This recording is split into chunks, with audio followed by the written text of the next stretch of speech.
Google said it's no longer marking cultural observances like Pride, Black History, and Women's History Month on its mobile and online calendars.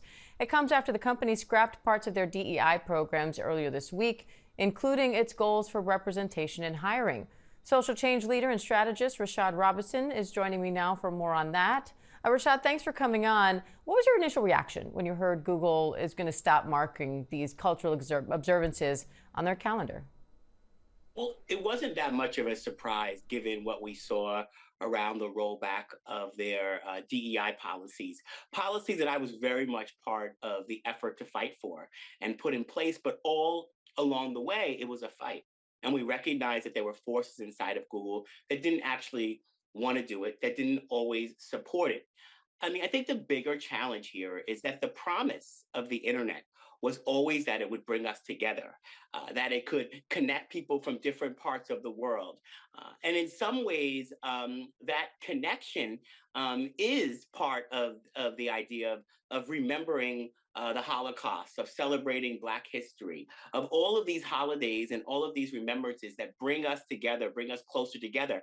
And Google and so many of these other companies that really kind of helped to invent the modern internet sold us on this idea. And they sold us on this idea while they were creating monopolies, while they were moving business practices that weren't always fair, that were sometimes taking our data and other sort of sensitive information and using it improperly. And that promise of the internet sometimes allowed people to balance the challenges with the internet. And so these decisions that are happening right now, in the minute that there's a little bit of attack, the minute that there is sometimes a little pushback to the progress, is both disappointing, but I think for people who sometimes kind of weighed their options around the internet and the principles of some of these platforms, I think it's a recognition that we do have to continue to push them and do have to continue to challenge them.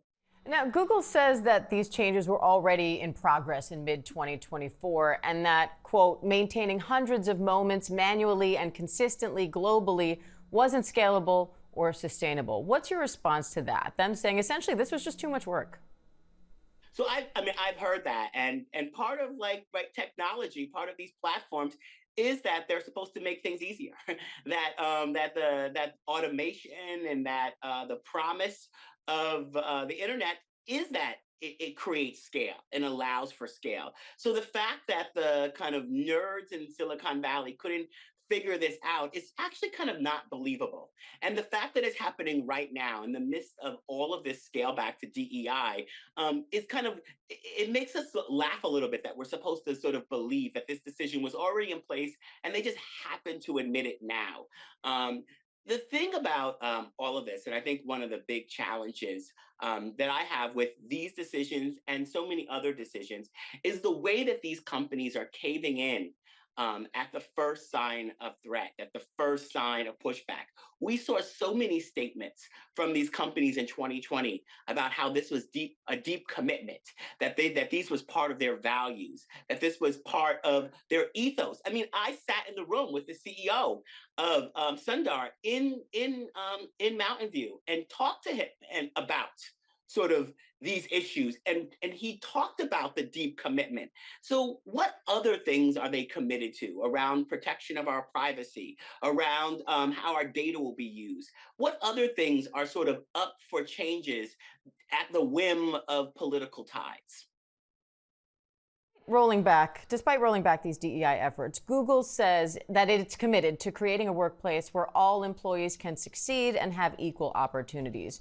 Do you see a way to do that without explicit DEI policies? And what are you watching for as other companies cut their DEI programs too?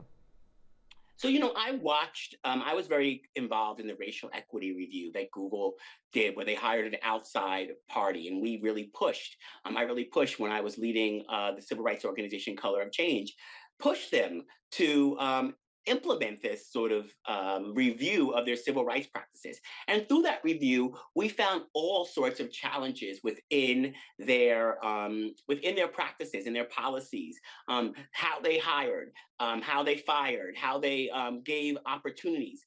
DEI is a solution to a problem, right? The problem is unearned opportunity. unearned access, unearned privilege, all the things that allow for a boss to hire their friends or their family members and not have to look outside of their network.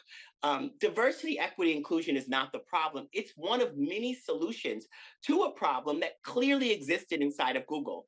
And that, I think, is part of the problem. We have to focus on solving the problem. And Google has not told us how they're going to actually solve the problem of how their infrastructure does not allow for all voices to rise and for people of different backgrounds to not be able to be at the hands of discrimination.